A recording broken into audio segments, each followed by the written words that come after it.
hemos logrado reunir conmigo, seríamos 5 cuando se sume Tony. Vamos a hablar un poco de la vida de nuestro padre, o ellos van a hablar un poco de la vida de nuestro padre, porque entrevistarme a mí misma, yo diría como que no tenía sentido. Pero para recibir un poco de ayuda, yo publiqué en mis redes sociales en el transcurso de la semana qué le gustaría a la gente saber sobre la vida del doctor José Francisco Peña Gómez. Y como José Fran ya nos explicó que tiene una serie de compromisos hoy, vamos a empezar con él. José Fran, la gente quiere saber que si tú participaste en el 94 en los procesos de negociación, luego del único fraude comprobado que ha existido en República Dominicana, entonces la gente quiere saber si tú participaste y cuál fue el proceso para llegar a la solución que se llegó, que fue hacer una elecciones 2 años después. Corto, que te conozco. Bien, no, mira, yo era encargado de la unidad de relaciones interpartidarias del acuerdo de Santo Domingo, y era presidente del BIS, o sea que estaba en primera línea en el 94. Y después estuve participando activamente en el trabajo de la sumatoria de partidos, movimientos y grupos en apoyo a la candidatura de papá en el año 94. Trabajaba básicamente en la búsqueda de nuevos adherentes y de nuevos miembros para el proyecto. Básicamente lo hice en conjunción con mi buen amigo y candidato vicepresidencial de entonces, Fernando Álvarez Bogar, que era el presidente y líder del partido Unidad Democrática, la UD, que venía del Partido Reformista y que fue un desprendimiento del Partido Reformista. Trajo consigo una playa de dirigentes de dicho partido a este gran acuerdo en la que fue el compañero de molesta de papá. Bien, sí, claro que participamos en el 94. Era de esperarse, ese fraude se sabía, se hablaba de él. Nosotros conocíamos que se estaba orquestando desde la Junta Central Electoral, porque ese fraude fue armado en la Junta Central Electoral. Vamos a hablar claro, no vamos a engañar. Y ese fraude fue sacar y dislocar una cantidad de electores que eran PRDistas identificados, lo sacaron de una mesa electoral y lo mandaron a otra mesa electoral muy lejos de ella, de esa mesa, a votar, y hubo un dislocamiento de alrededor de entre 25 y 30 electores PRDistas por cada mesa electoral. Ellos así, si ustedes verán que fueron cientos de miles de votos que se dislocaron. Entonces, comprobado esto porque cuando iban a votar, estos dirigentes PRDistas no aparecían en estas mesas. ¿Cómo lo hicieron? Bueno, la estructura, ¿cómo hicieron el fraude? Este fraude lo hicieron, es muy importante que la gente lo conozca. El Partido Reformista, por muchos años, a partir sobre todo de la unidad con el Partido Revolucionario Social Cristiano y con los demócratas cristianos, fueron reorganizados el partido a través de las mesas electorales. Y estos representantes de las mesas electorales del Partido Reformista sabían quién eran los miembros de cada mesa. Votados, fueron los que identificaron a los PRDistas más reconocidos de la mesa electoral y fueron los que suministraron los nombres. Entonces cogieron del padrón electoral, identificaban quiénes eran los PRDistas más connotados y esos fueron a los que ellos precisamente fueron que ellos dislocaron. Comprobado ese fraude mayúsculo que se realizó en connivencia con la Junta Central Electoral, por la Comisión de la OEA y todos los organismos internacionales, fue que se vio obligado el doctor Balaguer a tener que pactar un acuerdo con el doctor Peña Gómez. José Fran, ¿por qué la gente le interesa saber por qué se optó por volver a elecciones y no se aceptó el 2 más 2, que según se dice fue la oferta inicial del doctor Joaquín Balaguer? Primero yo tengo tres consideraciones. Primero, estaba ahí y realmente papá me dijo al principio que lo aceptaría. Lo que pasa es que Peña Gómez no quería finalizar su carrera política en un acuerdo con el doctor Balaguer. Un acuerdo con el doctor Balaguer del 2 y 2 comprometía la moral política de José Francisco Peña Gómez y él no quiso terminar su carrera en un pacto o acuerdo con el doctor Balaguer, con quien tuvo grandes confrontaciones, sobre todo en los 12 oscuros largos años de su mandato, en la dictadura híbrida del 66 al 78, donde Peña Gómez fue muy perseguido y fue hecho preso en varias ocasiones y estuvo en la clandestinidad. Era muy difícil ese tipo de pacto. Lo segundo es que se había ganado la mayoría de los cargos electivos, la mayoría de los síndicos, la Cámara de Diputados y el Senado, y hubo de comprar senadores, el Partido Reformista, para lograr la mayoría. Senadores que fueron elegidos a través de la boleta PRDista fueron cooptados de manera aviesa, interesada por el reformismo, para poder comprar la mayoría en el Senado. Pero como había también hubo una presión de todos los que entendían eso que tenía mi abuelo, después se habló de que la repetición solamente se haría en el nivel presidencial.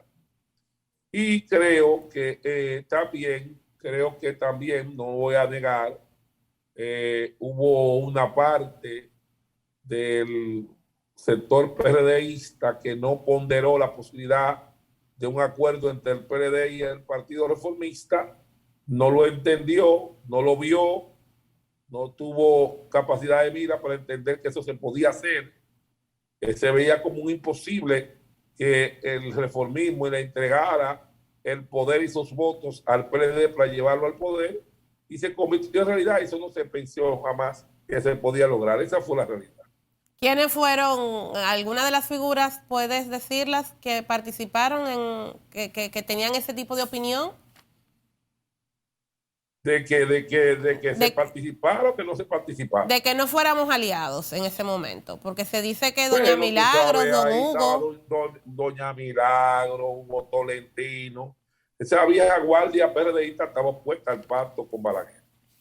Okay. Tengo que admitir que yo estaba de favor, y Atuey estaba a favor, y también estaba a favor del pacto Fernando Abreogar, pero ese grupo que era muy cercano a Peña Gómez convenció al líder de que no debía haber hecho el pacto.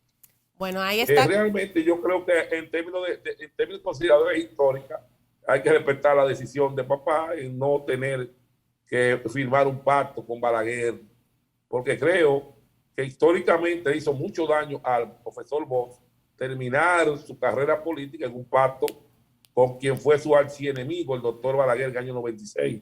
Eso afectó definitivamente para mí en la carrera histórica de Bosch, terminar su carrera, llevar a terminar su carrera en un acto en unidad con Balaguer. O sea, realmente fue una decisión correcta. Visto los años y desapasionadamente, creo que fue una decisión correcta de papá. Bueno, ahí está la respuesta del usuario Janer en nuestras redes sociales. José Fran, vamos a dejar ahora que Arlene y María Rosa respondan. Bueno, tú le vas a responder, pero de último. La gente quiere saber qué ustedes creen que pensaría papi de la política dominicana en el día de hoy, a raíz de todas las cosas y el rechazo que vemos de la población, de los políticos. ¿Qué ustedes piensan que papi pensaría de la política hoy en día? Arlene. Bueno, mira, es que es muy bueno teorizar, pero yo creo que si papi estuviera vivo, no tuviera ese conflicto, porque realmente él tenía un grupo de personas que lo respetaban mucho, y yo creo que aunque se diera en otros partidos, tal vez la política en cuanto a lo que fue el doctor Peña Gómez y su partido, no creo que tuviera tantos altos y bajos. Ese es mi parecer. María Rosa.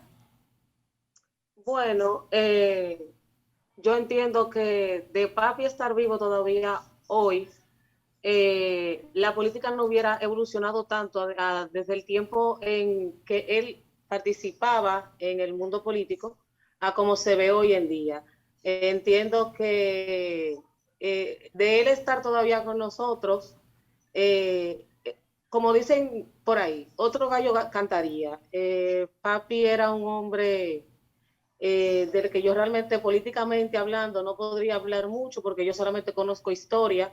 Cuando papi muere yo tenía 12 años, o sea que del mundo político poco, pero creo que con lo que conozco de él, de su historia y su trayectoria política, entiendo que la vida política ahora mismo no sería la misma y claramente no creo que él participara de una forma muy activa siguiendo los lineamientos de cómo la política se ha comportado en los últimos 15, 20 años. José Fran, tú, el más político de los Peña. ¿Qué tú crees que pensaría el doctor José Francisco Peña Gómez del tipo de ejercicio político que hacemos hoy en día?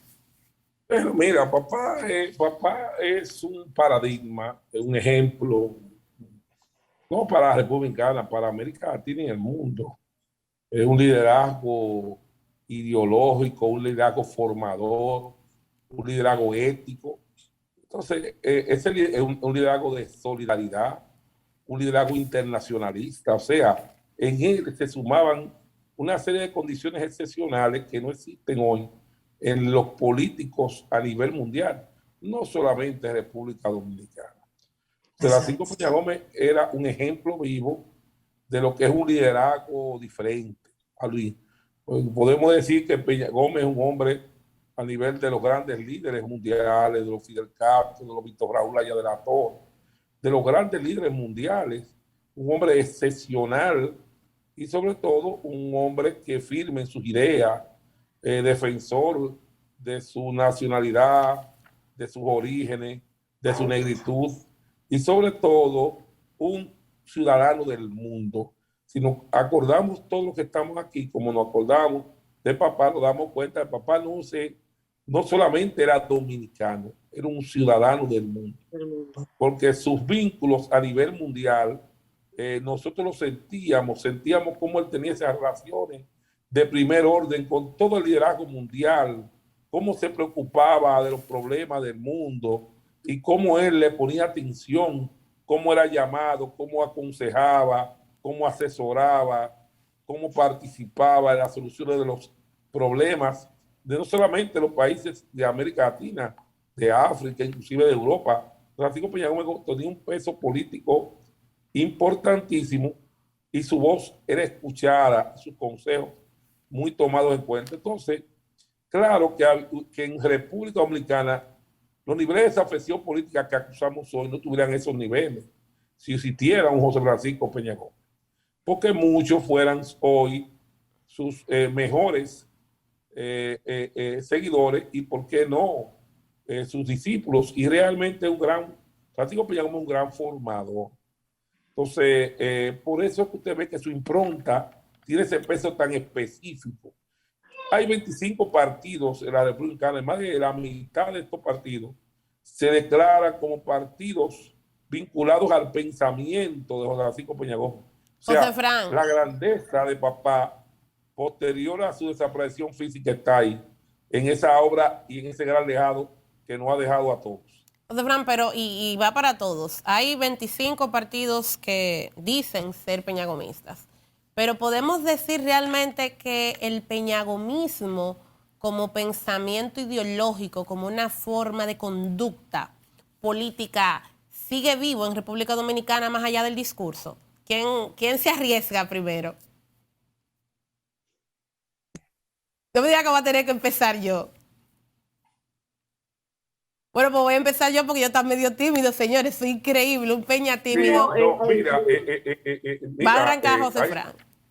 Dime. Mira, tenemos que decir, de Peña Gómez, tenemos falta mucho por escribir. hay 25 partidos políticos reconocidos, Abril, no los 25 son peñagomistas, la más de la mitad. Ahora bien, la verdad es que el liderazgo Peña Gómez hoy sigue siendo el político más admirado de la República. Definitivamente, porque hoy, precisamente esas decisiones, esas correctas decisiones de un hombre que prefirió no llegar al poder, pero no claudicar en sus principios, es que lo hace ser un ejemplo vivo de lo que es ser coherente. Y la coherencia para Peña Gómez era vital. Pero además, si hay algo que tenemos que hablar todos nosotros, y ustedes lo conocen también, compañeros, como yo, es el alto sentido histórico de Peña Gómez.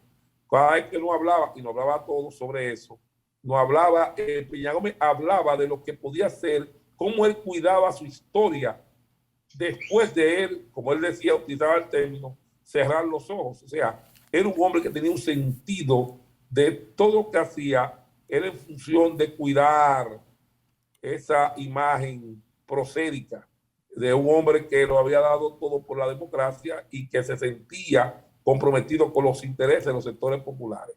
Entonces, ese era el papá, un hombre fuera de serie, y yo creo que si tenemos que hacer un encuentro, que yo creo que Abril, que hay que hacer uno, sería bueno, yo voy a hablar con todos para que todos saquemos un par el día 10 de mayo.